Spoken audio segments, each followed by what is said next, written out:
Hi, everyone. I'm Leanne Bowley. I'm here at Village Preservation today. It's rare that we do this here. And I'm here with Susan Kaufman, who is the author, you can see my tagged book, of the book we'll discuss today, Walk With Me, New York.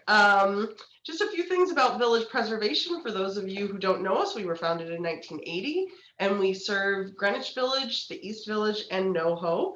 And we do this in a number of ways, including, and I have it in my notes because it's so impressive, we have secured a landmark designation for 1,200 buildings and zoning protections for nearly 100 blocks. So that is so impressive. Pre-me, I can take no credit for it, so I have no problem lauding that because it's just really exciting.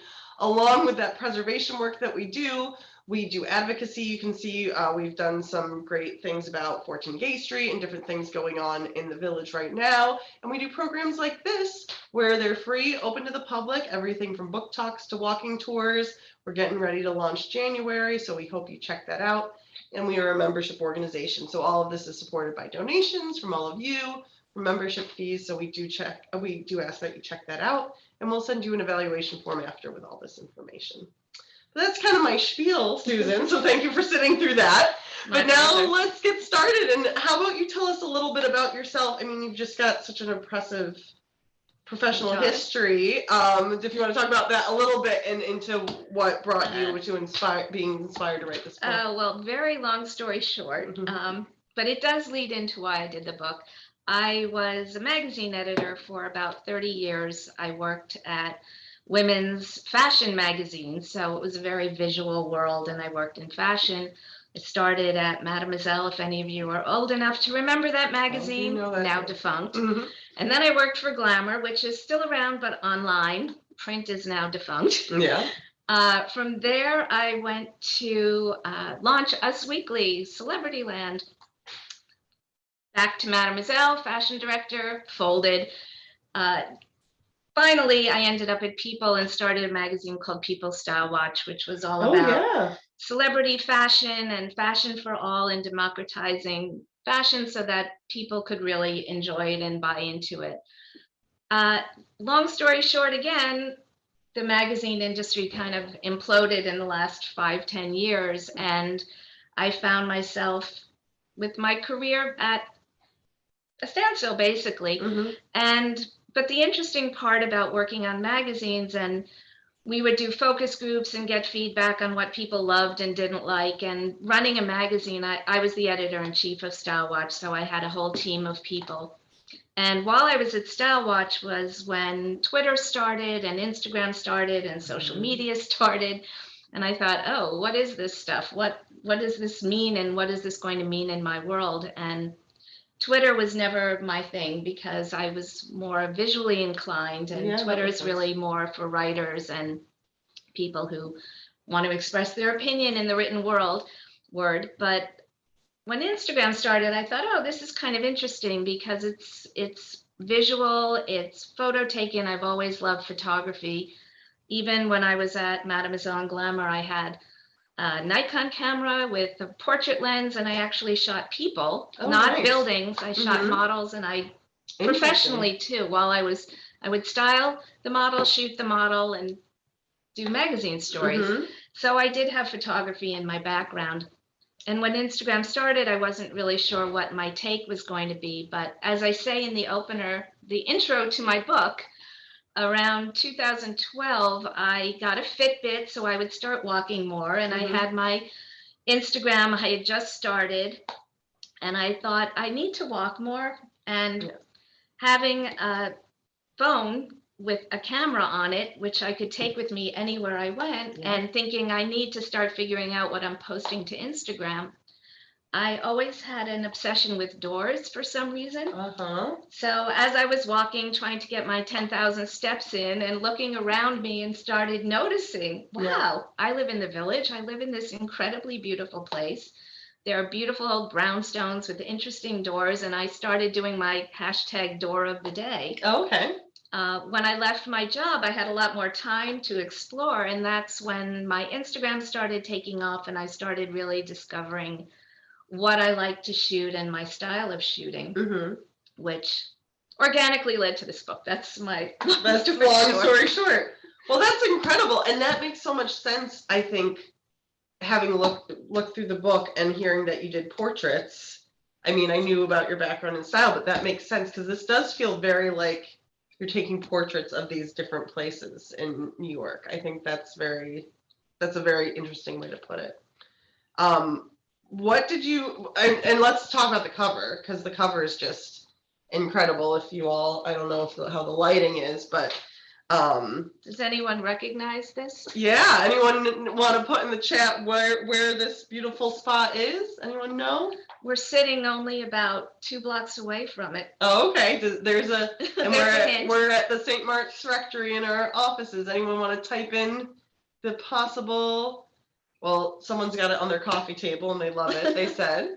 But no guesses, so I think you can go ahead and let us know. Okay, so this is the corner of 10th Street and Stuyvesant, which is right before you, between 3rd and 2nd Avenue.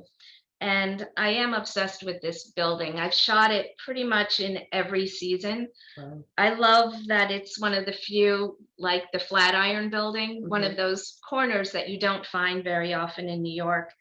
And I think the way that the corner converges and the lamppost, it just really has this old sort of European feeling to me. And when we were thinking about the cover of the book, we did so many iterations of this, but I had posted this corner on Instagram so many times in different seasons, and it was always one of the biggest crowd pleasers of all. So I knew that people responded positively to it. But I actually got the book deal in February, and I was still shooting. The book was due in September. And I took this picture in May, right when the wisteria was blooming. Yeah. And we had been experimenting with multiple images on the cover. We had tried all these different things. And my husband, actually, who's an art director, said, you know what? This is the cover. That's great. And I said, you know what? I think you're right. So it's good when you have a good partner in crime who can. Well, can you tell know how you things. get so deep in the weeds that you can't see anything anymore, Yeah. and you need someone to kind of say, that's it. And just knowing that people really did love this image of this corner gave me the feeling that it would do okay. Yeah. And actually, if I can go off script, what I think is also so interesting, and I'd love to hear your thoughts on it. I worked for Foundation Center for a really long time, and so I taught like thousands of people a year. So I felt like I had a really good idea of the zeitgeist. And it sounds like a similar sort of thing when you're working in a magazine, that it gives you that eye and the insight to what people want. Well, the reason I mentioned focus groups before was because when I started doing the Instagram, and you would see what people were responding to and commenting to, it was literally an instant focus group. Ah, that makes and sense. So, and I really did approach doing my Instagram almost like a magazine layout, where you're seeing what's working next to something else. Interestingly, when people used to buy magazines, they did this research that when you had magazines on newsstands, you had about 3 seconds for someone to decide whether or not they were going to buy that magazine. So the cover was just so important. And when you're doing Instagram, I always thought of the homepage as the cover of a magazine, so that if someone sees a photo they like, they might click on the homepage, give it, a 3-second look, and decide whether or not they want to follow you or whether or not they like it. Yeah. So there was a lot of crossover from the background that I had when I started doing this. That makes a lot of sense. Yeah. And I think just the eye, I mean, obviously you're an artist, you have the art director, the styling eye, but then also the knowledge of how people consume information is very interesting.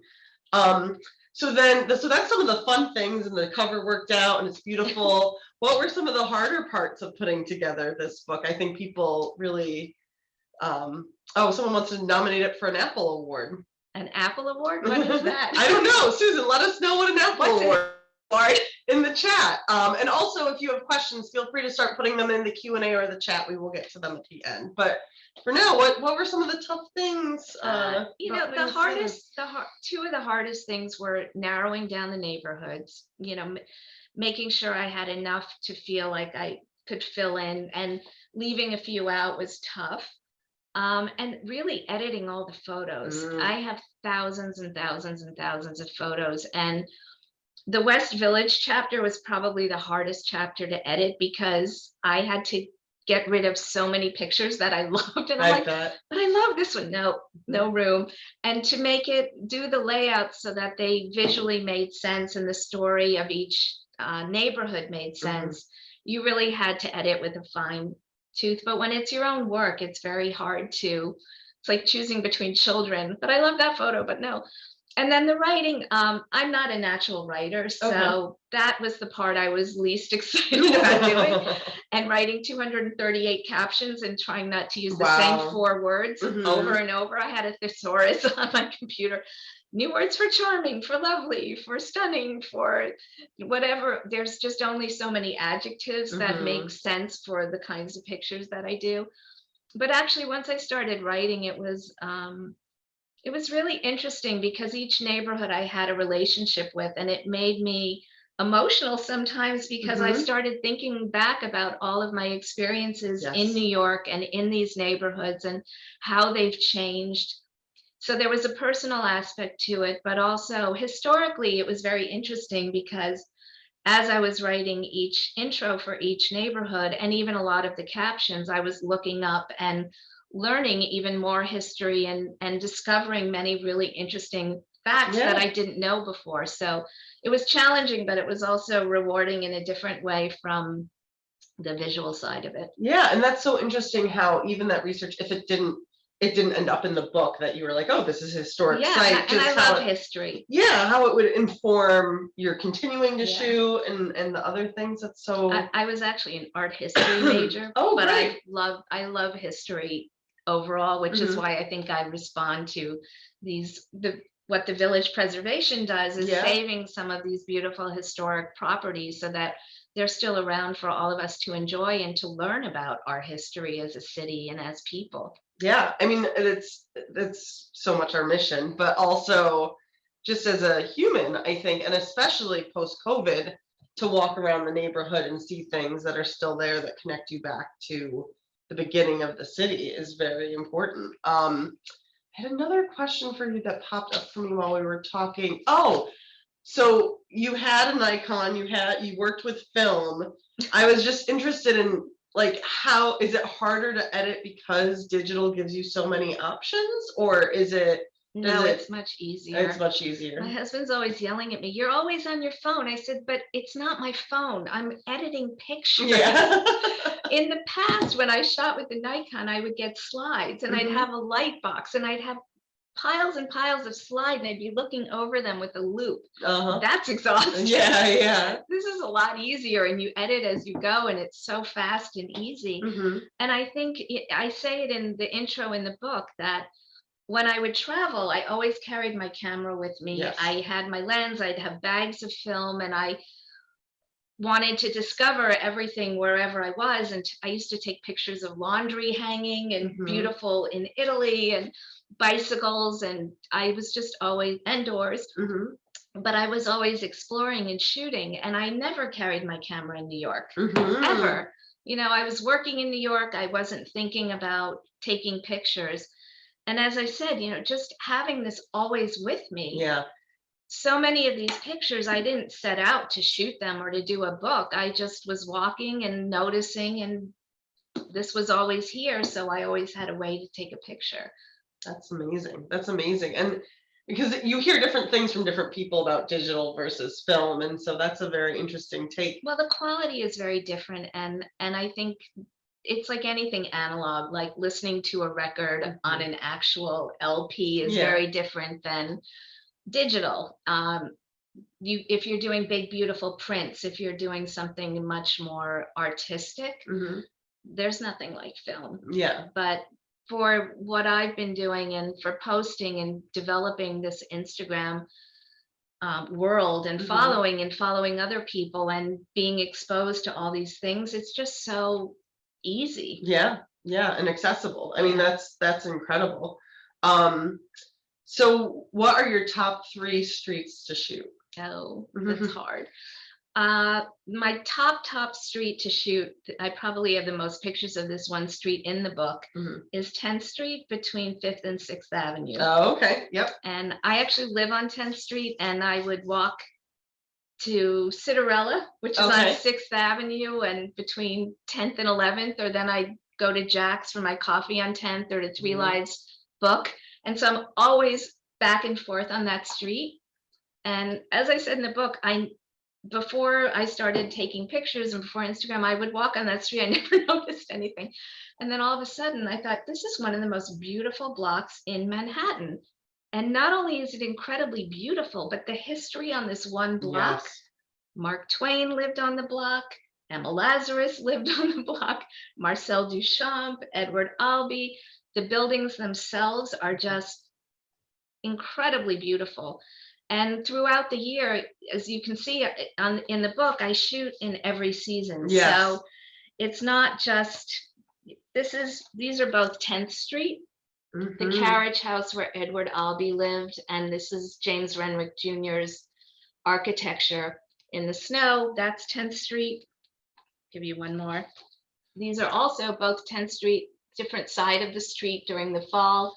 This is the building Emma Lazarus lived in, which they've shot a lot of movies into. Yeah, they have. But this one block is just incredibly beautiful. And then not in the Village, in Gramercy Park, 19th Street between Irving Place and 3rd Avenue is just incredible. Yeah. That block has the most interesting architecture, the most charming little Dutch carriage house. And it's just so unique. Yeah. And I love it. It's hard to say. And I also do love Washington Mews. When I walk in the Mews, I just feel like I'm in Europe for 5 minutes. Yeah. And seeing low carriage houses in New York City is, to me, just thrilling. Yeah. I mean, I've been lucky enough to go on a lot of our walking tours. And though I've always loved the Village and loved walking the Village, I just have such a deeper appreciation. And I think I was saying to you, people, when we travel, my husband and I, they ask us about New York, and now I'm like, I'm going to recommend your book because it really gives me a feeling of when I'm walking through the Village, what it feels like. I've never seen a book that does that before. What do you hope people will get out of the book when you were making it, and now, because now it's kind of segued into that. I really ended up doing the book because so many of my followers on Instagram kept saying, we wish we could walk with you. We wish we could see the city through your eyes. And I would get a lot of messages saying, I'm coming to New York. Where should I go? Where is this? Where is that? And I thought, I want 2 reasons for making the book. I wanted something physical that I could hold, because Instagram could go away tomorrow. I have no control over it. And coming from magazines, there was something so satisfying about seeing your work coming out in a physical form every month. And so I just really wanted to be able to have this vision of New York the way that I see it in one place in a book. But I also wanted it to be beautiful, but to be useful for people who were buying it, so that if they were coming to New York, or they lived in New York, or they could still discover parts of the city they might not have seen before and know where to go. So it was very important to me to caption each photo with a location, so that when you see the photo and you're like, oh, I want to see that, you know where it is. And then the 10 neighborhoods, I've finished each chapter with I love this. An actual, it's a beautiful illustration by Michael Hill, who's an illustrator in London. But it's the actual street map. So everything on it is accurate. And we highlight the streets that I love the most and call out my favorite streets. So someone could snap a photo of this with their iPhone, have it in their camera, even if they're not carrying the book around, and say, okay, I want to go to the West Village or Gramercy Park, and they have the map right there, and they know which streets I love. That's great. So it makes it, hopefully style and substance. Yeah. Well, I was thinking back to my, someone has the question, what are the cross streets for the 19th Street and Gramercy? It's between Irving Place and 3rd Avenue, and it's actually called Block Beautiful. Wow. It's been dubbed Block Beautiful. I didn't make that up. That is cool. And it is beautiful. Yeah, because I think it's so interesting. My mom would travel a lot when I was a kid, and she would get guidebooks because she'd walk everywhere. And I just remember being so excited that she has like a guidebook for Mexico City, and then looking at it and it was just text. And so as a kid, it's not that interesting. Yeah. And I think that's so that this is a guidebook, but it's beautiful. But also I didn't think of, snap a picture of the map and you don't have to bring the guidebook with you, and it gives you the leave to have these beautiful pictures. But it's funny because I carry a small messenger bag, and this actually fits in it. Oh, perfect. Yeah. And a lot of tourists in New York have been snapping this up because it's not that huge. It's not like it's not meant to be a big precious coffee table book. When I envisioned it, I really envisioned something that people could carry with them. Yeah. So it was intentional not to be something you just pick up every now and then and have a look at, but something that you really would use. And I wanted people to get that out of it, but I also wanted, I said it in the intro, but it is kind of a love letter to New York City. And I think the city's been through really hard times. Yes. And anything that we can do to get people excited about it. And I've gotten so many incredible messages from people, and they've actually gotten emotional and said that the book, whether they moved away and it reminded them of their time in the city, or people who've lived here who went to NYU and remembered their time in college, like it's just evocative, and it's brought up a lot of emotions in people, and I wasn't expecting, but it actually made me very happy that the response was not just, it's a beautiful book, but really that it touched people in a way. And even for travelers or people who've visited here, it gives them that taste of New York to always have with them. Yeah, I mean, I think of the places I've traveled, and I would love a book that looks like this. I mean, we make our own photo books from our own photos, but it reminds me of it being that personal. So did anyone catch you as you were taking pictures of their home or their business, and there any funny stories there? Oh God. Most of the time it's positive. The funny thing is when you're shooting and it's a beautiful door or an entryway, and then someone opens and comes out and you're like, what are you doing? Yeah. And 99% of the time I say, oh, I'm just taking pictures for Instagram. It's so beautiful. And they're like, oh, okay. One time I was on West 11th Street and I was shooting a beautiful brownstone. And this man is walking up the street and he's got this really angry look on his face. He's like, what are you doing? Yeah. And I said the same thing. No, it's a beautiful facade. I just take pictures of the beauty of the village. Why? And he's like, this is my home. And I said, oh, well, it's a beautiful home. And he said, oh, it's fine. I'm just in a dispute with my neighbors. So he was worried he was. And I thought you were documenting. And I was like, no, it's fine. A few people have invited me in, but I haven't gone that far. Oh, yeah. I also shoot in the Hamptons, and I've been invited into a few homes there, and I've actually done that and discovered some pretty amazing homes. Wow. But it is embarrassing when you're caught in the act, I have to say. Yeah. But it's a very positive experience. That's and if I go into a restaurant or a store, I always ask, if it's okay if I take photos. Oh, yesterday I was shooting uptown.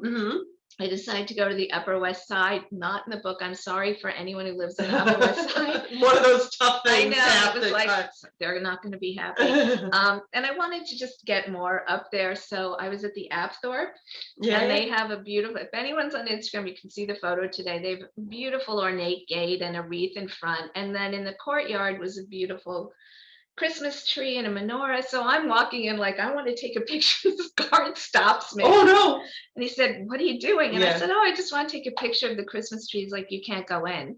Oh. And I said, really? And he said, yeah, this is private. No one's allowed in. I said, well, can I stand right here? Yeah. He said, yes. Oh, interesting. So I zoomed in.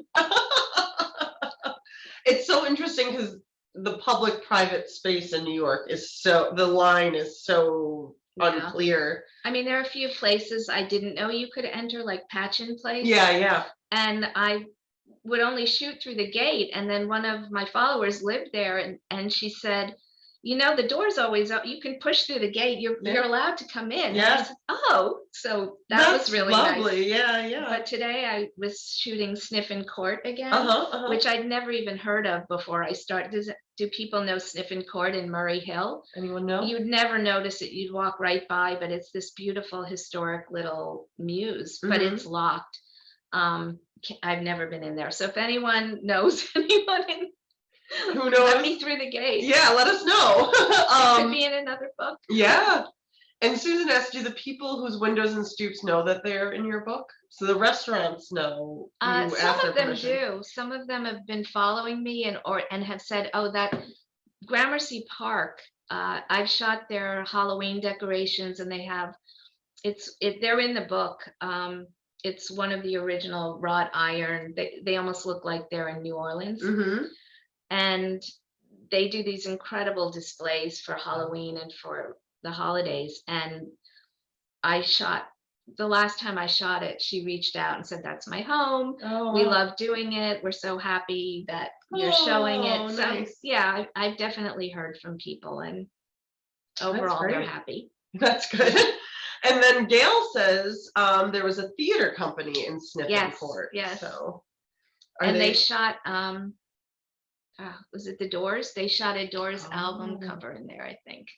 Oh, that's good, because we do a rock and roll tour, so that's good to remember. Yeah, if they let you in. Yeah. I think you had to know someone to be invited to their shows. Oh, interesting. Are there other images that can be shared? Are there any other images you want to share before we continue with some more questions? Sure. I mean, I can share as many images as you like, but I know I really like. Someone mentioned the Grace Church one. This there you go. Is Grove Court, which is another gated community on Grove Street, which I love. And someone once let me in there for about 30 seconds. But that was also another discovery of mine just from walking around. I'd never noticed it before. And Grove Street is another one of my favorite streets to shoot, because all along there's also, where is it? Oh, no, I won't be able to find anything. Gay Street is another beauty. Yeah. Which, of course, we know that this wooden house from the 1800s. It's one of the only wooden houses left in Manhattan. It's also on Grove Street. It's fascinating. That's great. And I know someone mentioned the Grace Church, and I think this is just like I said, this really captures what it feels like to walk by Grace Church when it's in bloom like that. Grace Church is a double whammy because it has cherry blossoms and magnolia. And when they're in bloom, it's spectacular. That's, and you don't realize walking by why those places really impact you, but that makes sense. Some people love that spot. Someone asked, by chance, did you know Beth Filler, who worked in the photo department in People magazine? Very well. Such a small world. Keep those questions coming. But I have some more questions. So we talked about using your phone. Is there any other equipment that you use when you're doing this, or no? Is it straight up? The phone is really it. There's an app called Snapseed, which I use to edit the photos. So, for example, when you're shooting a building, it's very hard to get it straight on with this kind of phone, and a lot of times there are cars in the way, and you're trying to shoot over the car, around the car. And Snapseed is great because you can change you can just straighten things out. Oh, nice. So you can do a little tweaking after you've taken the picture, which has been really key.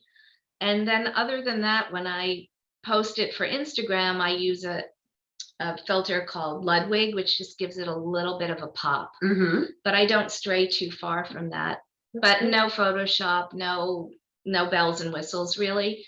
And it's funny because my older brother, who's not a photographer and isn't really a city person, when he got the book, he and his wife, they're like, wow, it's really nice, but the city looks so clean. Did you Photoshop all the garbage out?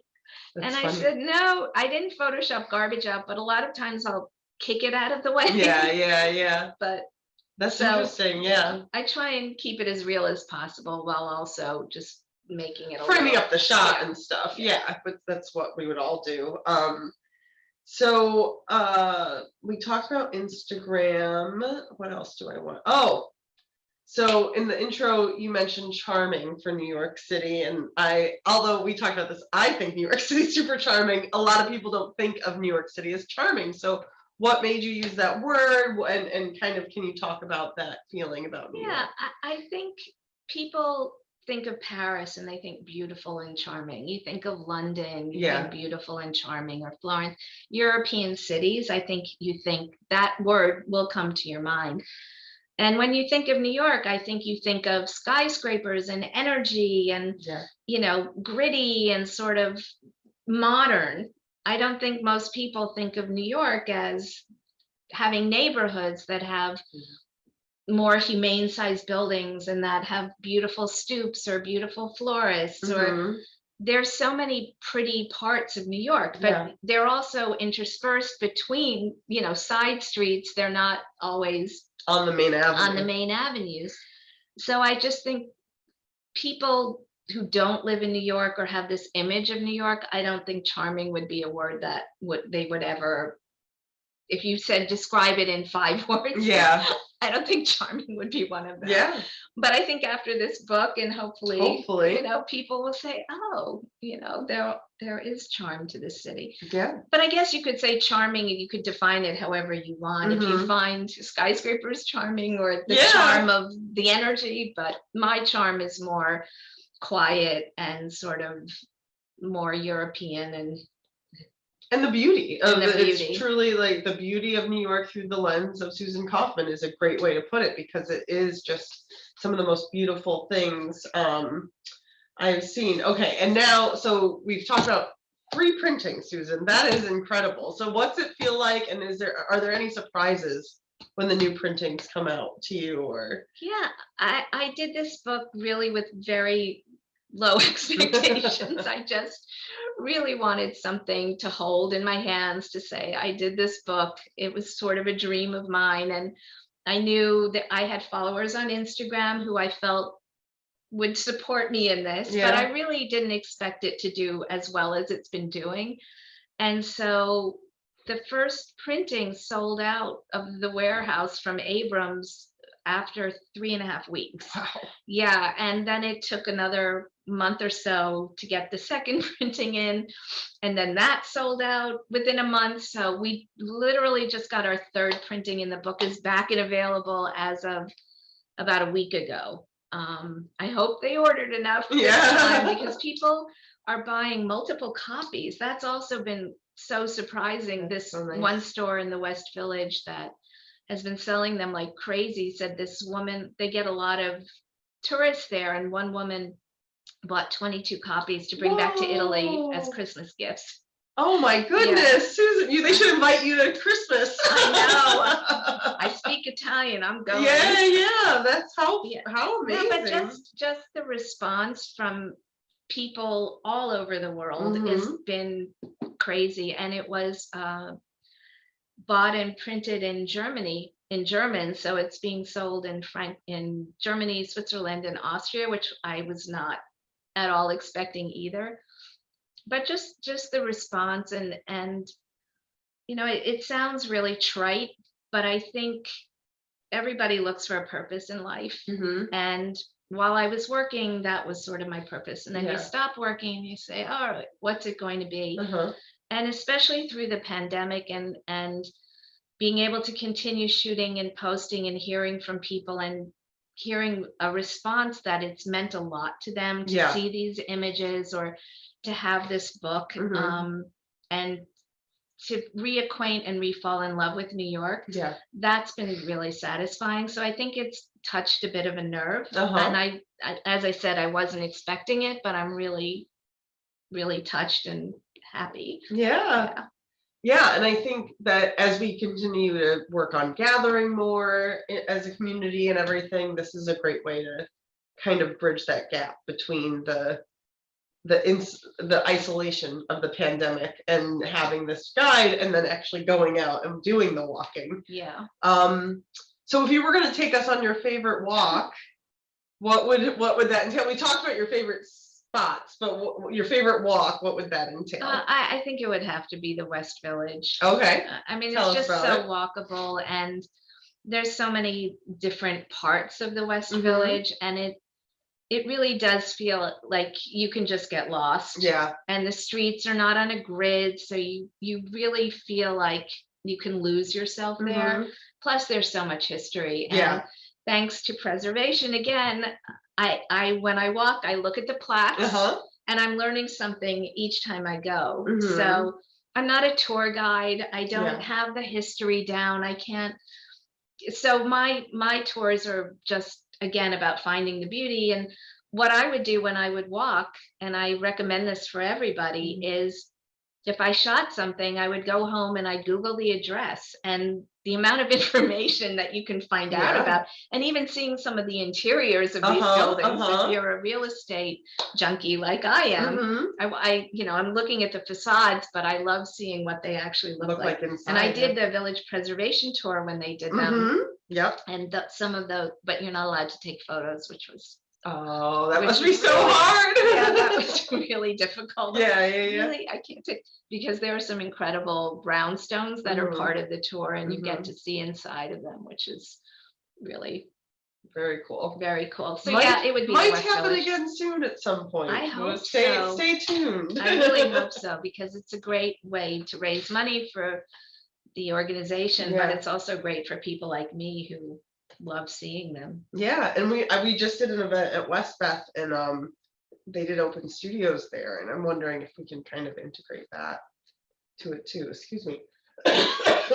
So, I think that's great. Is there anything else about the West Village in particular you'd want to share, or a story, or an anecdote, or one other photo from the West Village From you'd the like to West share? Village, an anecdote. Well, this isn't an anecdote, but this particular house on West 4th between Bank and West 12th Street, they have artists come and they do this door. Wow. They change it up every holiday, every season. When the war started in Ukraine, they did a whole Ukrainian themed wall with doves, Wow. all blue and yellow. So to me, it's every time I'm in the West Village, I go by there to see if they've updated the door. I highly recommend. There's only been one time, which was about 2 weeks ago, when I went, and it was just a normal door. Oh wow. Because that must they have been hadn't done, jarring. it was very jarring, because they hadn't done their holiday decoration yet. Yeah. And Bank Street leading up to this is also just a great block for seasonal decorations and everything. So you start knowing. I'll show you a couple of Bank Street. And I think that's so interesting, because I was thinking about the holidays. My brother and his partner are visiting from San Diego, and I was like, what street to tell them? Because obviously there's all the Midtown and the storefronts and things, but well, Perry Street is the tourist street. Everyone goes to Perry Street because the facade for Sex and the City was shot there. This is the brownstone that they use for Sex and the City. So you see the tour. Those two guys were from Sweden, doing their tour. But and it's a beautiful street. But I love Bank Street. This is one of the stoops. I don't know if you can see it from Bank Street for the holidays, and they have all of their. Right now, they have beautiful multicolored baubles everywhere. Oh, that's it's beautiful. Really pretty. So you also sort of need to know when to go in what season. Yeah. The pretty things. That's great. We have a couple more questions. Let's see. Over what span of time were these photos taken? About 2/3, a little over half of the book. 60% of the book was shot over about 4 years. And then when I got the book deal and I started editing and I started putting all of my pictures into folders for each neighborhood, I started seeing what I was missing. And so I thought, oh, I got to shoot a lot more. So I was very targeted and sort of saying, I need more East Village stores. I need more Soho big buildings, just to kind of make the neighborhoods more well-rounded. So about 35 to 40% were shot in about 3 months. Oh, wow. 3 or 4 months. From 4 years to 3 or 4 months, that's a big difference. Do you think did you have your editor hat on very much during that time? I sort of targeted which places I needed to go. And the other thing is I really only shoot on cloudy days. Okay. So I have to be really strategic because if I know it's going to rain or it's cloudy, I sort of plan my day. Okay. Yeah. And when you're looking for that, it's like, it's sunny again. It's sunny again. Oh, come on.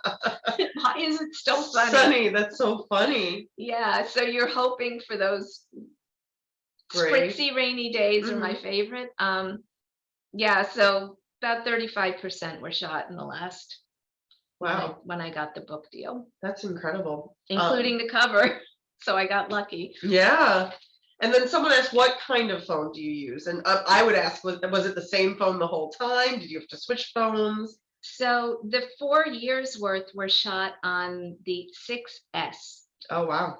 And it was dying when I got the book deal, and I thought, I need a new phone because this thing, the battery would die after about 2 hours. Yeah. And I was like, I need a newly functioning phone. I also got a new computer with a lot more storage. So I had all this, I better get my equipment act together.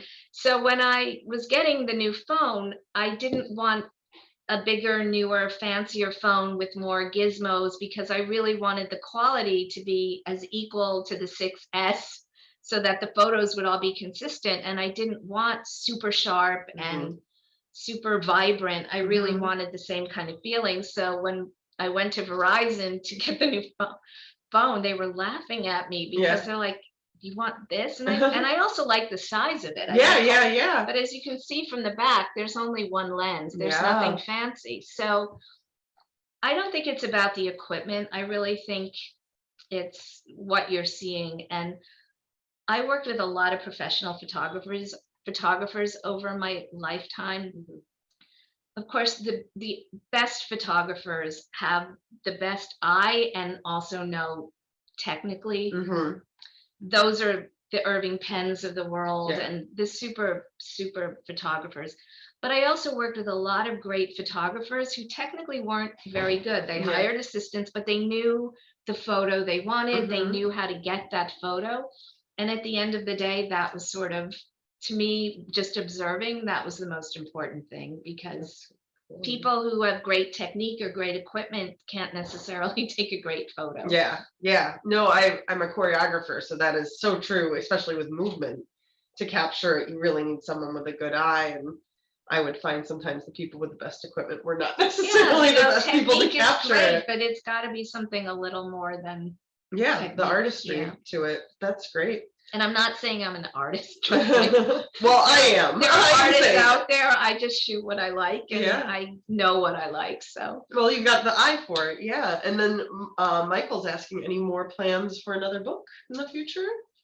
There could be. There could be. But I'm not gonna jinx anything. Jinx or divulge yet. So I hope so. Well, stay tuned and get your copy of this one while you can, especially if you're in New York. As we mentioned, 3 Lives Bookstore, which is a great bookstore. They just did a order. So if you're in the neighborhood, take a little jaunt down. Yeah, I'd love to support the independent bookstores as much as possible. So they're a great bookstore, but the Strand has been carrying it, Barnes and Noble, everyone's been carrying it, but honestly, they get them in and then they go out. Bookmark had it, it's already gone. Wow. I'm hoping they get more in. So if you really want it, I'm not pushing it at all. But if you can't find it in a bookstore, you can go online. So but if we can avoid the big A, I think that's not a bad thing to do. Exactly. Yeah. So, so you talked about what kind of weather you shoot during, but what time of day are you usually going out to shoot? Well, if it's a day like that, it doesn't really matter physically, but I like to shoot in the morning. Okay. I used to be a night person, but now I'm a morning person. And I also like getting into these neighborhoods while they're still fairly quiet. Mhm. So Soho, for example, or even the West Village, things start coming alive around 11 o'clock. Yeah. And then it gets more crowded as the day goes on. So in general, I like morning pictures. I like to have my coffee and then I like to explore. So if you were, this is off script, but if you were to find another, walk with me, another, and we're not talking book, but just the practice of doing the walks and taking the photos, is there another city you would think of, or is it more that you'd want to go to different neighborhoods in New York? well, I think it's both. I mean, if I could live in Paris for a year, because a lot of people said, oh, you should do Paris, you should do London. I said, but you have to live there. Yeah. You can't just visit, take a few pictures, do a book. You really have to feel like you know the place and you've really explored it. So it would be a real commitment. I was in Paris 3 years ago and I was only there for about a week, but I have enough for a chapter. So maybe it's a world tour of Walk With Me. But there's a lot of Brooklyn I would love to explore more. Brooklyn Heights is in the book, but I know Cobble Hill, Clinton Hill, Park Slope, Fort Greene, Bushwick, Bed-Stuy, Williamsburg. There's just a whole lot of Brooklyn that I don't know at all that I would love to see. And even to get up to Harlem, I went to the Upper West Side, which is not a neighborhood I would find myself in very much. So when I go up there, I feel like a tourist because I really don't know it. And anything that I see that's new is exciting. I was with my mother and we had to, don't ask me why, but we were in the Bronx and she had to go near Montefiore Hospital and we drove down this one street and there was a Civil War built, I forgot the name of it, with a Civil War statue in the middle of the Bronx. And I was like, this is incredible. You know, Wave Hill, going up to Fort Tryon Park and the cloisters. I mean, New York could be endless. So, and I'm a Queens person, so when you're ready for the Queens part, let me know. I really, Forest Hills, parts of Flushing, right? Kew Gardens. I lived in Kew Gardens for a while. I went to St. John's University, so there's a Jamaica Estates is a whole other place, and there's endless places you could go. It's time and figuring it out. So. And I found, I mean, we walked a lot during the pandemic in our neighborhood, and we have a whole nother appreciation for our neighborhood now in Queens, and just I didn't realize how many trees we had in my neighborhood until I was taking those walks.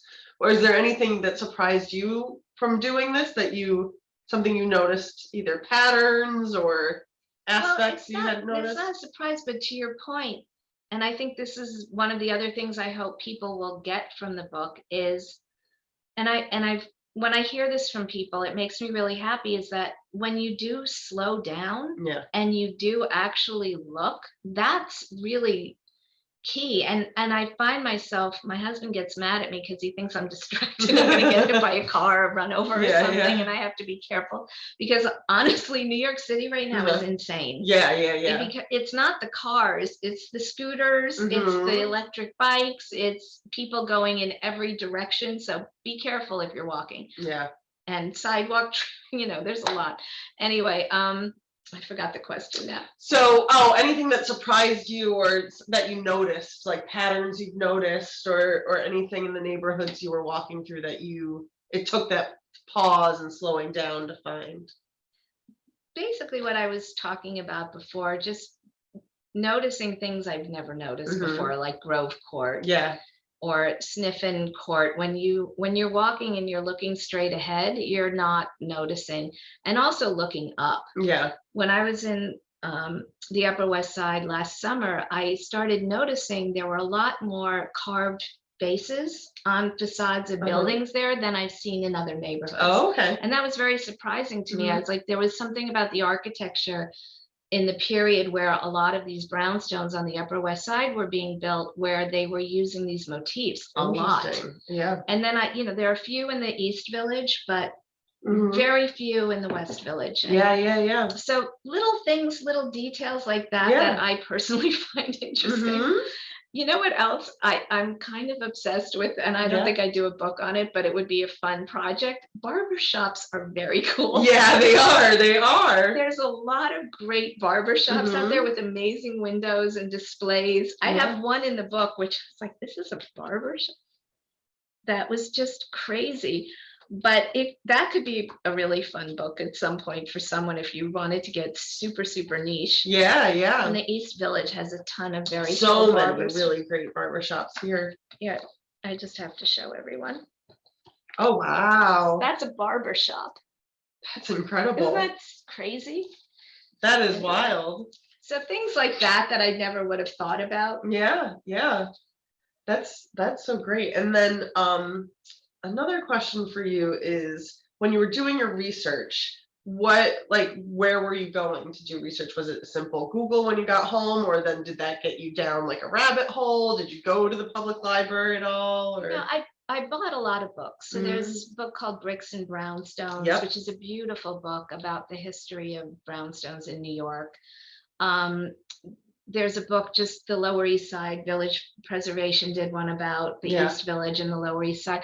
So I did buy a lot of, because I like books too, but Google's my friend. Yeah. There were a lot from the Village Preservation wrote about a lot of them. I figured that might be part of it. There's another person named the Daytonian who does a huge amount of research. So you could just Google the address of a building. Yeah. So for a lot of the historical buildings, I would just Google the address and I'd see what came up.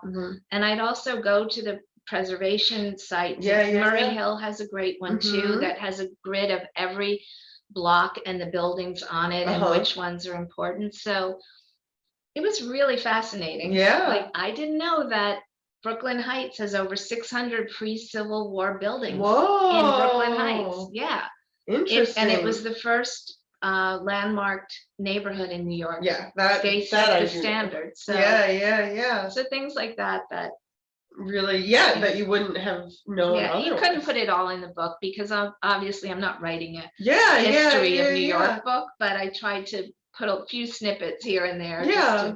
But I think it just informs, we had said this before, it informs when you're shooting and what you're shooting and how you're presenting it. And I think that's so fascinating. So any other questions from the audience that we have before we get finished here? And anything else you want to share with us, either about the village or East Village, anything in particular? I have a couple things I'd love to.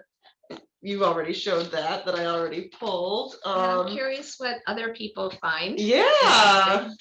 I think this is just so iconic, neat, like village bistro kind of. I can think of many restaurants that look like this. Keith McNally, that's like taking a little trip to Paris too. Yeah, I mean, he really does a beautiful restaurant and interior. And Balthazar. Yes. And then the other thing I pulled was here.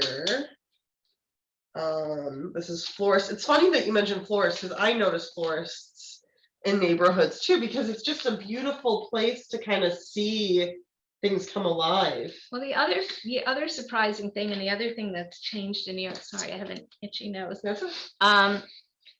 In London, there were always floral displays, fake faux floral everywhere. And New York has really caught on to that trend. So the Highline Hotel, different restaurants, you're seeing that more and more and more. Interesting. And it's pretty, it's something that New York, probably you would never have seen that 5 years ago, 4 years ago. That's a very recent trend. That's so funny, because and that's because of Instagram, because people know if they do a pretty facade, they're going to get their picture taken. It's marketing, but hey, it's beautifying the city too. I don't know how people feel about it, but if it's well done, I can appreciate it. Yeah. And it's so funny because I just walked to the office the other day from the west side, and I noticed a bunch of places, and I assumed it was holiday decorations, but I don't think it was. These are year-round sort of things. And there's a lot of landscapers I've found who found me through Instagram too, Floratorium, Lewis Miller florists, who are doing a lot of these installations. Lewis Miller did these flower flashes, and now there's the big floral show in the meat packing every June. It's really amazing. It's beautiful. And I love seeing that newness coming to the city. Yeah. And even off of Roosevelt Avenue in Queens, where I live, you're starting to see it. We're seeing it there. Yeah. And even like there's this great like donut shop, Korean donut shop that has an Instagram wall that is very clearly a wall that you're supposed to do Instagram with. So that's so interesting. Yeah, well, I curse it or love it, but it's definitely changed the visual landscape. Interesting. And then, so what I don't see in the book, which I don't know how you could avoid, is all the scaffolding and the construction. Is that a purposeful thing that you don't want it in the book at all, or did you have to work around it at all? I work around it. Yeah, I work around it. It's challenging. For example, the corner florist in my neighborhood, the University Floral Design, has had this picture is probably 3 years old, 3 or 4 years old. And they always it's on the corner. They always do beautiful things. It's been under scaffolding for at least 2 or 3 years. Yeah. You can't get a good picture of it. Yeah. So that's just New York.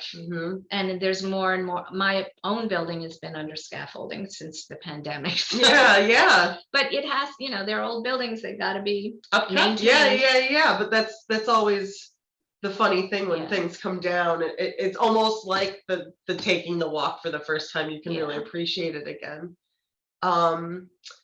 What about the extensions the restaurants have on sidewalks? That's what, well, you're welcome to comment on that, but that is a lightning rod issue. It's controversial, and I think it depends on the neighborhood, it depends on the sidewalk, it depends on the street access, it depends on the actual structure. Yeah. I mean, because I've seen beautiful ones that look like the inside of the restaurant, but it's out on the sidewalk.